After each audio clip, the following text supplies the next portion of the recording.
नमस्ते साथीहरू, पशुपालन व्यवसायमा फाइदा लिनका लागि सन्तुलित र पोषिलो हरियो घाँसको ठूलो भूमिका हुन्छ। आजको भिडियोमा हामी फागुनदेखि असारसम्म लगाउन मिल्ने दुईवटा अत्यन्तै उपयोगी घाँसे बालीहरू टियोसेन्टी र सुडानका बारेमा विस्तृत चर्चा गर्नेछौँ। यी घाँसहरू कति बिउ चाहिन्छ, कहाँ लगाउने र यसका फाइदाहरू के छन्, आउनुहोस् सुरु गरौँ। टियोसेन्टी घाँस। सबैभन्दा पहिले कुरा गरौँ टियोसेन्टी घाँसको। यो मकै जस्तै देखिने तर मकैभन्दा धेरै पटक काट्न मिल्ने र पोषिलो घाँस हो। क्षेत्र: तराई र मध्य पहाडको लागि उपयुक्त। समय: यसलाई फागुनदेखि असारसम्म छर्न सकिन्छ। बिउ दर: 1 हेक्टरमा 35 देखि 40 केजी बिउ चाहिन्छ।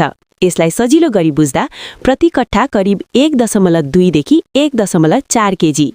जातहरू: टियोसेन्टी 1, 2, राहुरी, सिर्सा, आर्य आदि। उत्पादन: यसले हेक्टरमा 60 देखि 80 मेट्रिक टन ताजा घाँस दिन्छ।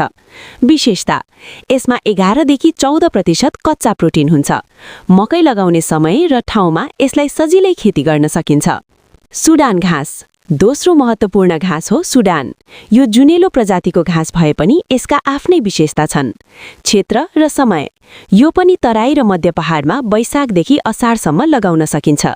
बिउ दर: यसको बिउ सानो हुने भएकाले हेक्टरमा 10-15 केजी मात्र भए पुग्छ।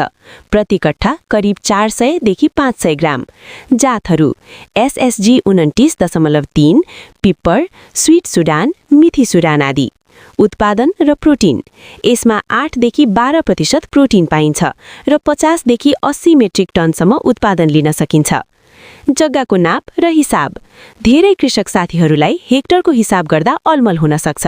यहाँ हेर्नुहोस्, 1 हेक्टर बराबर करिब 1.5 बिघा, 1 बिघा 9.5 कट्ठा, 1 हेक्टर बराबर करिब 30 कट्ठा, 1 हेक्टर बराबर करिब 20 रोपनी। एउटा महत्त्वपूर्ण कुरा: यी दुवै घाँस, विशेष गरी सुडान र जुनेलो, कलिलो अवस्थामा पशुलाई खुवाउँदा HCN प्रुसिक एसिडको विष लाग्न सक्छ। त्यसैले घाँस कम्तीमा 3-4 फिट अग्लो भएपछि वा फूल फुल्न थाल्ने बेला काटेर खुवाउनु सुरक्षित हुन्छ। पशुको स्वास्थ्य र दूध उत्पादन बढाउन यी घाँसहरू आजै लगाउने तयारी गर्नुहोस्। तपाईको क्षेत्रमा अहिले कुन घाँस लगाइरहनु भएको छ, कमेन्ट गर्नुहोस्। यो जानकारी कस्तो लाग्यो? भिडियोलाई लाइक, शेयर र हाम्रो च्यानललाई सब्स्क्राइब गर्न नबिर्सनुहोला। धन्यवाद।